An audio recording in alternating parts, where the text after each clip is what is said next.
NVIDIA's Ampere architecture has arrived at this point, and at present, at time of filming, we're working on the review for the RTX 3080, but we wanted to take a look at the block diagrams and talk about the architecture between Ampere and Turing, what the differences are and where the similarities are. There are a lot of similarities between them at a purely block diagram level, but as we zoom into the parts, NVIDIA's changed a lot this time around for its Ampere architecture, and this content is based off of first-party architectural disclosures from NVIDIA. So we have information from the Press Tech Day, for example, where some of the architects from NVIDIA who worked on Ampere were presenting information on the architectural changes and what the meaning of them is. So that means that the architecture details we've received, they're not marketing-laden details. They're like actual white paper and architectural discussion information. So this is more of an educational piece that's focused on how the product works at a deeper level. Keep in mind that, as always, we'd advise you reserve any judgment of product performance or any hype for the product until the actual reviews go live. That way you can make a buying decision then with all the information. This one's just going to be focused on how stuff works. Before that, this video is brought to you by Thermaltake's Core P3 case. The Core P3 is one of the most unique cases on the market. It can serve as an open-air standing chassis, a test bench in vertical or horizontal orientation, or as a wall-mounted showcase PC. The Core P3 now comes with a 5mm thick tempered glass panel for its side, but keeps the front, top, and back open for air.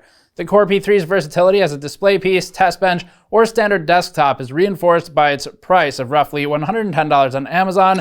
You can learn more at the link in the description below. One of the most obvious improvements this time has little to do with architecture and more to do with process improvements. So Turing GPUs were manufactured by TSMC using a 12nm FFN process. Ampere is being manufactured by Samsung this time with an 8nm process. NVIDIA has been calling this 8N as the designator.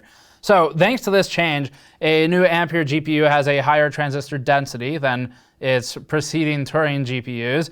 And that's something that we'll sort of keep in mind as we open the cards up too and show you what the actual silicon looks like physically on the card, because that'll give us the angle of looking at the die size, which is at this point known, but once you see it on Turing versus Ampere in person, like on actual PCBs, it means a little bit more.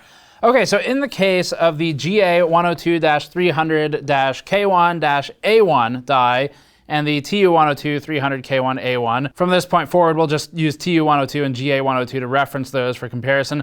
The GA102 packs in 28 billion transistors on 628mm squared of space, while the TU102 used 754mm squared to lay out 18.6 billion transistors. We've taken apart Turing cards in the past, and we can show those, but right now we can't show what Ampere looks like, at least not until the review date. Often a reduction in the size of the process node or transistor size is correlated with a reduction in power consumption, but with this generation of GPUs, that's not the case. The reference number for power in TDP of the GA102 is 320 watts, while the TU102 was lower at 250 watts. Be careful though not to read this as this card runs hotter. It's not really that simple, and it never is. The performance per watt is reportedly better with Ampere at 240 watts TDP. Turing running 60 FPS 4K in NVIDIA's early marketing images, for example, while Ampere was at 80 plus FPS at 4K.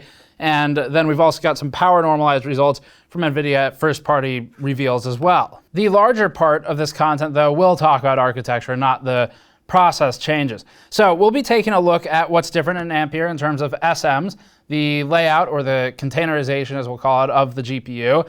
We'll be looking at the 3rd gen Tensor cores, the 2nd gen RT cores that NVIDIA has disclosed in brief, PCIe Gen 4 changes, memory changes with GDDR6X, and NVLink briefly as well. There's a whole lot more to this. The white paper, actually we just received it immediately after finishing this script. We've added a little more detail in, but there's more still that could be added. The white paper is about 42 pages, just to give you an example, and this content alone is written based off of about a 1 hour long presentation from an NVIDIA architect. So the point is, there's a lot more detail we could get into, but this content will give you all the basics that you need to know for the key changes. And then once we get into discussing more about cache, for example, or some of the other more minute details or lower down, deeper level details, that's going to require a different content piece altogether just for sake of time. We need to start with a quick refresher course on NVIDIA's containerization and identification for its GPU components. If we look at the Turing block diagram first, you'll see that it's split into GPCs, L2 cache, and more GPCs with memory controllers at the flanks of the image and then interfaces at the vertical edges of the image. A GPC is a graphics processing cluster by NVIDIA's terminology, and a GPC contains a raster engine, then some more containers with 6 TPCs per GPC. A TPC is a texture processing cluster, and each TPC contains 2 SMs, or streaming multiprocessors, and we have separate block diagrams for what SMs look like. So there are 12 SMs per GPC in Turing, if we look at the big Turing block diagrams.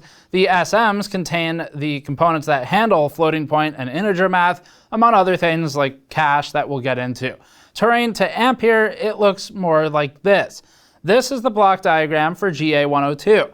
As a reminder, there will be variations of this at different silicon sizes, but there'll probably also be something with some of these SMs disabled. In fact, the 3080 is one of those. If you need an introduction to NVIDIA's naming scheme for the actual identifier that NVIDIA puts on the die, so if you take your video card apart and you look at the silicon, at the diffusion barrier on top of it, that silver barrier, it'll have an ID on it, and that might be something like TU102, TU106, TU104, or we might get GA106, most likely, GA104, GA102, stuff like that. So the basics in a short version would be NVIDIA increments this number in a positive direction as the component gets lower end. So if you're looking at GA102, that's going to be one of the higher or highest end parts. And once you get down to like GA106, for example, that's typically more in a 60 class GPU. We don't know exactly where that's going to be this generation, but typically you'll see that in something like a 60 class cheaper card. The closer the name is to the 100 designation, the larger the silicon is, the higher end it is, the closer it is to the fullest of the full of that block diagram that we've shown. And once you get into things like GA100 or Pascal 100, now you're looking at a data center or scientific compute or some other professional class card. In the GA102 diagram, as compared to the Turing diagrams, we see that there are 7 GPCs now, with a maximum possible SM count of 84. That doesn't mean they're all there, or all enabled rather, but that's the maximum possible count. There are also more ROPs now, at 16 ROP units per GPC. There are still 6 memory controllers at each flank, although the memory subsystem has changed this generation. The PCIe interface has changed to 4.0, and NVLink, if you look at the Turing and the GA diagrams, has changed to 4x4 links rather than 2x8 links. That's the same amount of total lanes, but apportioned differently. Within a GPC, there are 12 total possible SMs or 6 total possible TPCs. Some of these will be shed as the silicon gets smaller for lower end parts, but that's what it looks like at the large scale. Within the SM, looking at the SM block diagram, Ampere has second generation RT cores rather than the original Turing cores. So this is actually a major change that we'll be exploring in this content today. It also has CUDA cores that are FP32 only, or capable of either FP32 or Int32. You may not have all of those CUDA cores listed in the spec sheet available to you for floating point at any given time, because some of them could be doing other things, like integer processing instead. In the SM block diagram, you can see the load store units for each block and the shared cache between the entire SM at 128 kilobytes L1. GA102 also has 168 FP64 units, or 2 units per SM for double precision. You'll probably want a different class of card for double precision workloads, as is typically the case. NVIDIA has also critically improved the ROPs for this generation. So on the rasterization side, NVIDIA is decoupling the ROPs from the memory controller and the L2 cache, as it was previously coupled to those, and it is instead tying the ROPs to the GPC. Now, in initial numbers, NVIDIA says that this improves the raster operations. It allows an increase in ROP units, and the company also claims that the performance change of this will be reflected. So you'll see this probably in benchmarks of things like games. For example, some of your performance uplift can be directly attributed to this change in the architecture. Here's a quick comparison table from NVIDIA. It is unfortunately complete with a document timestamp on it, but do your best to ignore it. The RTX 3080 FE card is running 6 of the total 7 GPCs in Ampere, and its GA102 die. We'll be curious, though, to see if there's a part between the 3080 and the 3090, like a possible 3080 Ti closer to $1,000. There's certainly room for it, at least in the pricing stack, and potentially here as well. As a quick note, while you're looking at this table, it's not really appropriate to compare CUDA cores directly or other core counts directly generationally. Once you're cross-generation, it is nonlinear. That'd be sort of like comparing a modern 4-core 8-thread CPU to an older 4-core 8-thread CPU and then extrapolating performance purely on that number and maybe the frequency. There are other changes there as well, like cache in CPUs, and the same is true for GPUs. The newer RT cores, Tensor cores, and CUDA cores all have improvements, particularly in efficiency, that make a purely count-based comparison non-linear. So don't do just a CUDA core versus CUDA core comparison as for which card is more powerful. For the new architecture, we'll start with the streaming multiprocessors, or the SMs, as the basis for discussion. And a quote from an NVIDIA engineer that we used in our Turing architecture write-up can start us off here. It was from the Turing deep dive. It referred to the integer processing approach in Turing, and it read as follows, quote, "Note that while we call the unit an integer unit, it actually performs both integer and simple floating point operations, like the floating point compare min-max operations mentioned in the other part of the content." End quote there. If we'd picked up on what NVIDIA had really been trying to say a couple of years ago, then maybe we could have predicted where NVIDIA was going with SMs back then. And that's towards a new data path. On a recent call with NVIDIA's architecture team, the company noted that its research had emphasized once again that many workloads are floating point heavy. And so it's trying to direct a hardware architectural solution towards this challenge. And this need to process more floating point data prompted NVIDIA to alter the SM data path such that the int32 portion of the data path also had an FP32 unit in it. And that would thereby give the SM the ability to execute either int or floating point operations in that given data path. The alternative to this would be, unfortunately, having units sitting around doing nothing while they wait for some kind of task. There's also, a couple of years ago, back in, I'd like to say it's the Pascal era, was Pascal, NVIDIA talked about how execution of certain instructions would block other instructions, and so that's where you start talking about asynchronous processing, things like that. But that was something we discussed more in the Pascal era, and then a bit in the Turing era of cards. So each SM can execute 128 floating point 32 operations per clock, up from 64 per clock in Turing. This new data path doesn't produce a 2 times performance gain, as int32 operations must still occur for data fetches, data compares, and things like that. But this architectural change certainly contributes to the performance gains that NVIDIA has alluded to. Next section is briefly on L1 cache. There's a lot more about cache that we opened up that new white paper and looked at it. There's a lot there to discuss, perhaps in a future piece, but we'll give you the basics here. To feed the faster 128 floating point 32 operations per cycle execution of the new SM, the incoming data pipeline had to be redesigned in Ampere. And so the L1 cache now has double the bandwidth. We need to check on the precise numbers for that, but it is double. It's got 33% more capacity, and that is up from 96 kilobytes to 128 kilobytes, and twice the cache partition size. So the cache partition size increase shows benefits specifically with, quote, long and complicated shader programs, as mentioned by NVIDIA in its architecture deep dive. So together, the new data path and the increased L1 cache are providing a combined 2.7 times performance bump in the SMs. But remember again that this 2.7 times number, that doesn't mean that your games are going to be 2.7 times higher FPS than whatever you're comparing it to. So this is not total card performance. It's performance increase for a significant part of the card, and that's important. But we just want to be really clear with everyone that it's not total card performance, because the plot tends to get lost with that stuff. So a great way to remember this or think about this would be that gallium nitride solution that Corsair introduced at CES 2017 or 18 in its power supplies, where the PFC efficiency increased to something like 90, maybe 97, 98, 99% range, very high 90s. But that didn't mean the entire power supply was 98% efficient. It meant that that part of that power supply was 98% efficient. So you can think of the same thing here, where it is not a direct linear increase in overall card performance. That's not to diminish it, it's to make sure people kind of keep a reality check.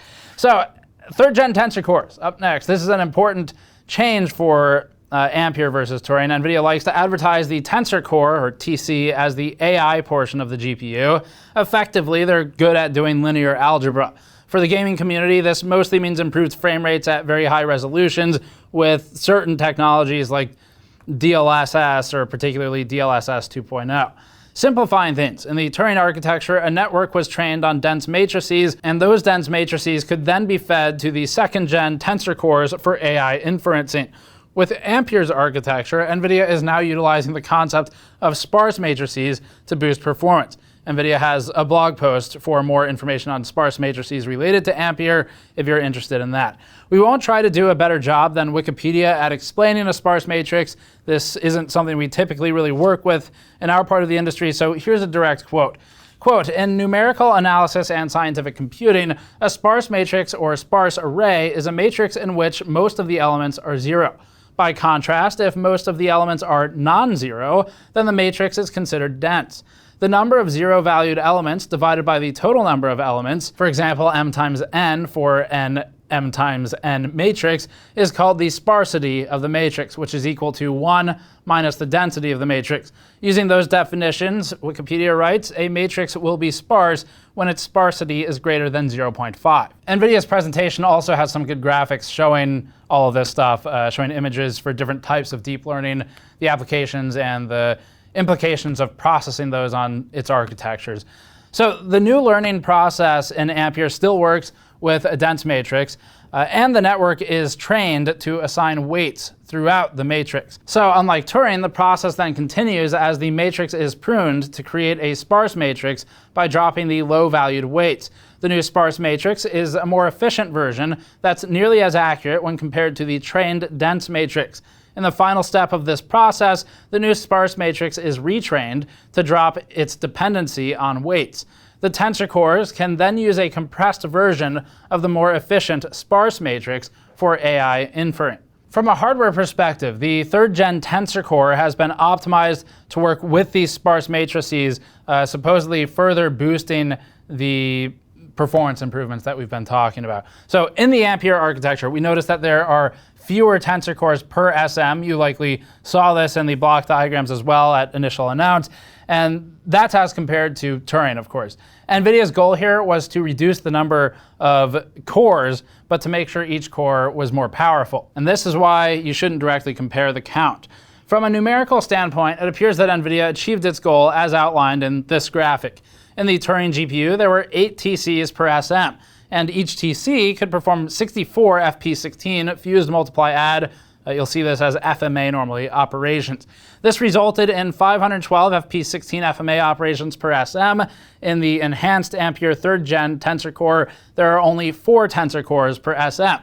However, each tensor core can perform either 128 FP16 FMA operations on a dense matrix, or 256 FP16 FMA operations on a sparse matrix. This yields either a matching level of performance on dense matrices per SM at worst, 512 there, or a doubling of performance on sparse matrices per SM at 1024. Ampere is capable of at least as good performance as Turing when working with dense matrices, in other words. And in cases where sparse matrices can be used instead, the performance gains are higher by avoiding math that we don't need to do, producing yet to be verified improvements of 2.7x, or 89 tensor T-flops to 238 using NVIDIA's numbers. Of course, how that's realized in things like, well, real-world applications outside of just doing the math on paper, like NVIDIA has presented here, will depend on everything else in the architecture and the pipeline as well, because you can still get hung up on one part of it. And that's stuff that will be shown in benchmarking. Okay, time to talk about the 2nd generation of ray tracing cores, or RT cores, for Ampere. Starting with the Turing GPU, the ray tracing core was defined as a multi-part unit whose entire objective was to solve intersection problems, and specific ones at that. Its purpose is to fully offload ray tracing calculations from the shader cores. and handle them independently of those shader cores on a dedicated hardware unit. So this means that the shader makes a call to the RT core, and the RT core then handles the RT, or the ray tracing workload. And then it returns the output to the shader once that's complete. The shader core itself doesn't do any ray tracing calculation. NVIDIA's design of the RT core utilizes 3 hardware units and a separate memory stack that all interoperate to provide the desired functionality. Inside the RT core, there are 2 math units, one to handle bounding box intersections and another to perform triangle intersection calculations. The third interior unit is an MIMD, or MIMD, multiple instruction, multiple data hardware state machine that handles the BVH, or the bounding volume hierarchy, traversal for each ray.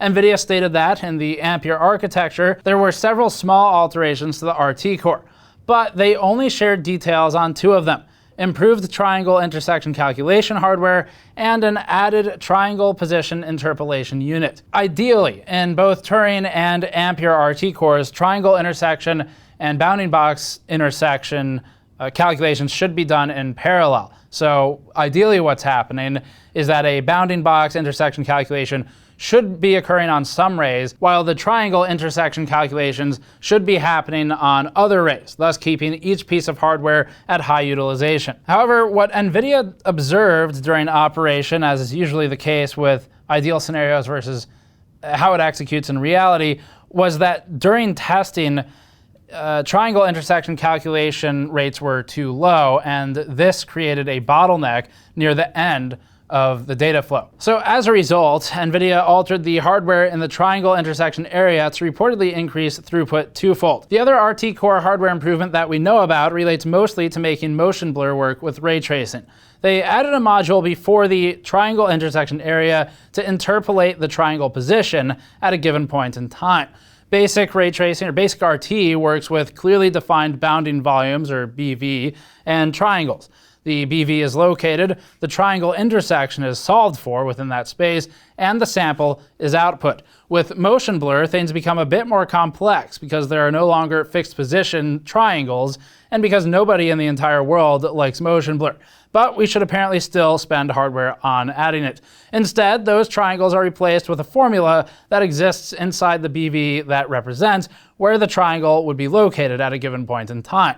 Jokes about motion blur aside, this is useful for things outside of gaming too, because it's not all real-time ray tracing all the time. There's also just simple ray tracing being done, well, simple in the context of not being real-time, being done in things like Blender or other rendering applications, Cycles renderer, for example, when you as an artist might be working on something CG, some kind of film, some kind of graphic, something along those lines. This would still be useful. Thankfully, as rays go through the RT hardware, they enter with a defined time variable, which is then plugged into the equation that then determines the position of the triangle. From there, the triangle intersection can be calculated and an output sample is produced. In practice, there's more than one ray for any given scene, clearly. And so each ray will hit a different triangle based on its function of time.